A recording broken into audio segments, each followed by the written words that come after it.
దేవుడి గురించి ఎంత దూరం వస్తారంటే ఇంత కొంచెం వచ్చారు. మన దేవుడు మంచోడు, ఆత్మ దేవుడు. ఆత్మ వినిపోతుంటే మనం మాట్లాడు దేవుడు.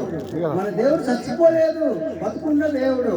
యేసుక్రీస్తు అంటే ప్రపంచంలో లోకమంతా ఆయనది, సృష్టి అంతా ఆయనది. మా ప్రభువు మా యేసుక్రీస్తు మా దేవుడు, హృదయంలో దేవుడు, కనీసం దేవుడు, సరిపోయే దేవుడు ఆయనే కాబట్టి మన పాస్టర్ ఎంతో మంది అంటే దేవుడు అందరూ కాదు, మన లోపల సమాధులు కాదు. మన దేవుడు సమాధిలో లేపోడు దేవుడు, చచ్చిపో శివరం లేపో దేవుడు. మన దేవుడు గొప్ప దేవుడు యేసు ప్రభువే. అది నాకు తెలిసినంత వరకు నా దేవుడు మా దేవుడు.